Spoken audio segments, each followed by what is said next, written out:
നമ്മളൊരു event planar ആയിട്ട് ഒരു ക്ലയന്റിന്റെ അടുത്തേക്ക് നമുക്ക് വർക്ക് കിട്ടിക്കഴിഞ്ഞാൽ നമ്മൾ ക്ലയന്റിന്റെ അടുത്തേക്ക് പോകുമ്പോൾ നമ്മൾ ശ്രദ്ധിക്കേണ്ട കാര്യങ്ങളാണ് ഞാൻ ഈ വീഡിയോയിൽ പറയാൻ പോകുന്നത്. ഫസ്റ്റ് ആയിട്ട് നമ്മൾ ഫസ്റ്റ് ഇംപ്രഷൻ ഇമ്പോർട്ടന്റ് ആണ്. നമ്മൾ ക്ലയന്റിന്റെ അടുത്തേക്ക് പോകുമ്പോൾ നല്ല നല്ല ഡ്രസ്സിലും അതുപോലെ നല്ലൊരു വാഹനത്തിലും പോയിട്ട് ക്ലയന്റിന്റെ അടുത്ത് പോയിട്ട് മീറ്റ് ചെയ്യാൻ പോവാം. പിന്നെ നമ്മൾ സംസാരിക്കുന്നത് കറക്റ്റ് നല്ല ക്ലാരിറ്റിയോട് കൂടി കോൺഫിഡൻസിലും സംസാരിക്കുക. പിന്നെ ക്ലയന്റിന്റെ അടുത്ത് എന്താണോ ഉള്ള അവരുടെ തീം എന്താണോ അത് കേൾക്കുക. അവർ പറയുന്നത് നമ്മൾ അത് കേൾക്കുക.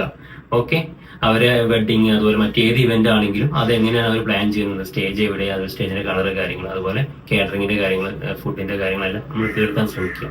പിന്നെ നമ്മൾ മീറ്റിങ്ങിന് പോകുമ്പോൾ ശ്രദ്ധിക്കേണ്ട ഒരു ഇമ്പോർട്ടന്റ് കാര്യം എന്താണെന്ന് വെച്ചാൽ നമ്മൾ ടീമേറ്റ് പോവുക, അല്ലെങ്കിൽ 2 പേര് മിനിമം എന്തായാലും പോകണം. പാർട്ട്നേഴ്സോ അല്ലെങ്കിൽ നമ്മൾ ടീമിൽ ആരെയും കൂട്ടിയിട്ട് എന്തായാലും 2 പേര് പോകണം. എന്നാലാണ് അവർ പറയുമ്പോൾ എന്തെങ്കിലും കാര്യങ്ങൾ അങ്ങോട്ടും ഇങ്ങോട്ടും നമുക്ക് സംസാരിക്കാനും ഒരു ക്ലാരിറ്റി വരുള്ളൂ. ഓക്കെ, പിന്നെ നമ്മൾ ശ്രദ്ധിക്കേണ്ട ഒരു കാര്യം എന്താണെന്ന് വെച്ചാൽ നമ്മൾ ക്ലയന്റിനെ കുറിച്ച് നമ്മൾ ഇവന്റ് എന്തായാലും നമ്മൾ ഇവന്റ് ഡെസ്റ്റിനേഷനിലോ അല്ലെങ്കിൽ ഓഡിറ്റോറിയത്തിലോ ഉണ്ടാവാം. അപ്പൊ ക്ലയന്റിനെ കൂട്ടിയിട്ട് നമ്മൾ ആ ഒരു ഡെസ്റ്റിനേഷനിലേക്ക് പോയിട്ട് വേണം കറക്റ്റ് എവിടെയൊക്കെ എന്തൊക്കെ പ്ലാനിങ്, പിന്നെ അവിടെ എന്തൊക്കെ ഉണ്ട് അല്ലെങ്കിൽ എന്തൊക്കെ ഇല്ല, ചിലടത്ത് സൗണ്ട് ഉണ്ടാവില്ല, അതുപോലെ ലൈറ്റ് അഡീഷന് വേണ്ടി വരും. ഈ കാര്യങ്ങളും ശ്രദ്ധിക്കണം. ഈ ഒരു കാര്യങ്ങളൊക്കെയാണ് ഒരു ക്ലയന്റിന്റെ അടുത്തേക്ക് ഫസ്റ്റ് പോകുമ്പോൾ ശ്രദ്ധിക്കേണ്ട കാര്യങ്ങൾ.